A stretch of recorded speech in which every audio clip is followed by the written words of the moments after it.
అందరికీ నమస్కారం. నేను మీ ఆయుర్వేద డాక్టర్ చిట్టిబొట్ల మధుసూదన శర్మని.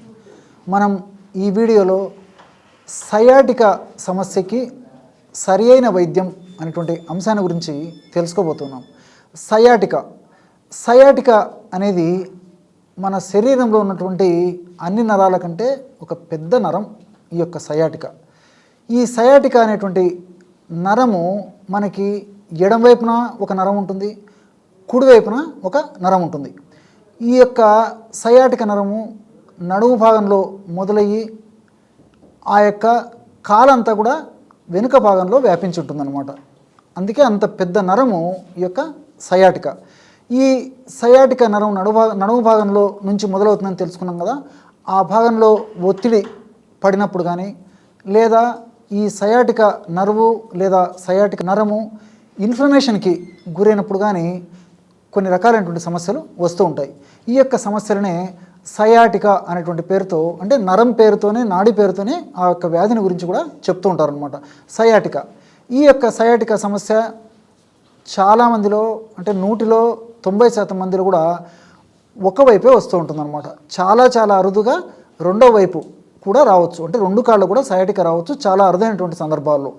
90% మందిలో ఒక్కవైపు మాత్రమే వస్తూ ఉంటుంది. ఈ యొక్క సయాటికా సమస్య వచ్చినప్పుడు కాలు విపరీతంగా లాగుతూ ఉంటుంది.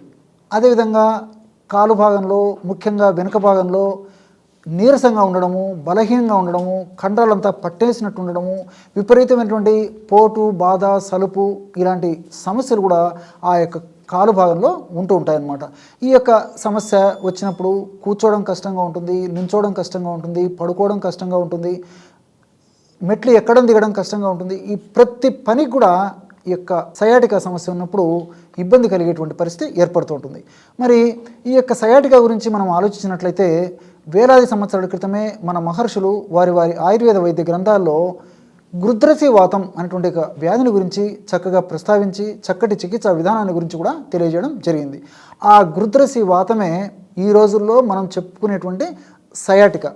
మరి సంస్కృతంలో ఈ పేరు ఎందుకు వచ్చిందని మనం ఆలోచించినట్లయితే, సంస్కృతంలో గృధ్ర అంటే గద్ద అనేటువంటి అర్థం.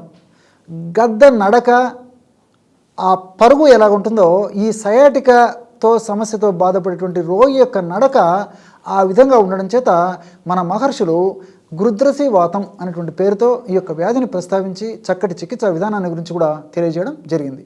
ఈ యొక్క సమస్య వచ్చినప్పుడు మనం ఎలాంటి ఔషధాన్ని, క్షేమదాయకమైనటువంటి ఔషధాన్ని వాడి ఆ సమస్య నుంచి బయటపడవచ్చు అంటే, ఈ యొక్క ఔషధ తయారీకి కావాల్సినటువంటి పదార్థాలు 4. ఇవన్నీ కూడా మీకు తెలిసినటువంటివే, అందుబాటులో ఉండేటివే, తయారు చేసుకోవడం సులువు, ఫలితం కూడా చాలా సులువుగా పొందవచ్చు అన్నమాట. మరి ఆ ఔషధాలు ఏంటంటే, మొట్టమొదటిది 25 గ్రాములు వెల్లుల్లి రెబ్బలు తీసుకోండి. మొట్టమొదటిది 25 గ్రాములు వెల్లుల్లి రెబ్బలు తీసుకోవాలి.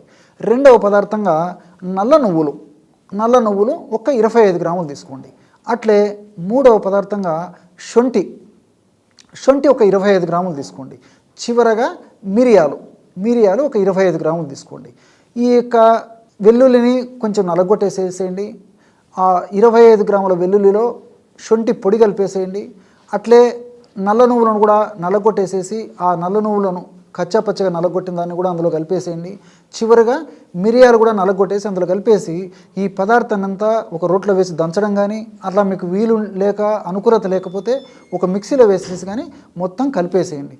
ఆ విధంగా కలిపినటువంటి పదార్థాన్ని ఒక గాజు సీసాలో నిల్వ ఉంచుకొని రోజు ఉదయం ఒక్కసారి, రాత్రి ఒక్కసారి 1 గ్రాము ఔషధాన్ని తగినంత తేనెతో కలిపేసి ఆహారానికి అరగంట ముందు ఉదయము, ఆహారానికి అరగంట ముందు రాత్రి సేవించాలి.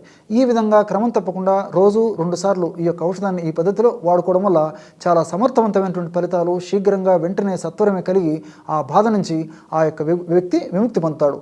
మరి షుగర్ వ్యాధిగ్రస్తులు మాత్రం ఇక తేనె కాకుండా ఔషధాన్ని గోరువెచ్చని నీళ్ళల్లో కలిపేసి కానీ, లేకపోతే గోరువెచ్చని పాలు, పంచదార, బెల్లము ఇలాంటి కలపనటువంటి పాలలో కలిపి సేవిస్తే సరిపోతుంది. మిగతా వాళ్ళందరూ కూడా తేనెతో కలిపేసి సేవించవచ్చు అనమాట. ఈ పద్ధతిలో వాడుకోవడం వల్ల చాలా సమర్థవంతమైనటువంటి ఫలితాలు కలుగుతాయి.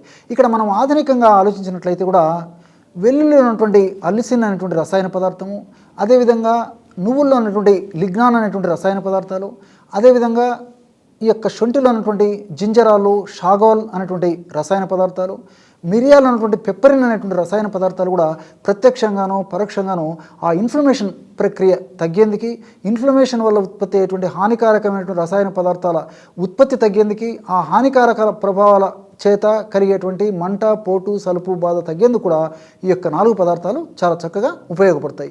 మరి సమస్య మరి ఎక్కువగా ఉంటే పైపూత మందు కూడా కొన్ని రోజుల పాటు మనం మార్కెట్లో దొరికేటువంటి ఒక తైలాలు వాడుకుంటే సరిపోతుంది.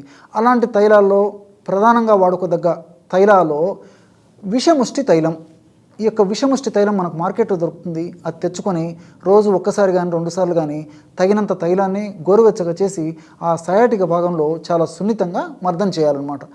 లేదంటే నిర్గుండి తైలం అని చెప్పేసి మరొక ఔషధం కూడా దొరుకుతుంది. నిర్గుండి తైలం వావిలి ఆకుతో తయారు చేసినటువంటి తైలం. ఈ నిర్గుండి తైలం కూడా ఇదే పద్ధతిలో ఉదయం ఒక్కసారి, సాయంత్రం ఒక్కసారి, సమస్య తీవ్రతను బట్టి 2 సార్లు లేదా ఒక్కసారి ఇదే పద్ధతిలో, అంటే విషముష్టి తైలమైనా బాగా పనిచేస్తుంది, నిర్గుండి తైలమైనా బాగా పనిచేస్తుంది అనమాట. కాబట్టి ఈ 2 తైలాల్లో మీకు ఏది లభ్యమైతేది ఆ తైలాన్ని తెచ్చుకొని పైపూత మందుగా వాడుకుంటే సరిపోతుంది.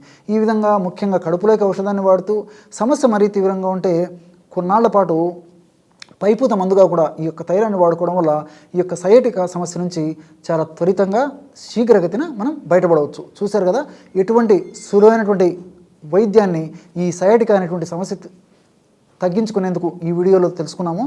మరొక వీడియోలో మరొక అంశంతో మళ్ళీ కలుద్దాం. అంతవరకు నమస్కారం. మీ చిట్టిపొట్ల.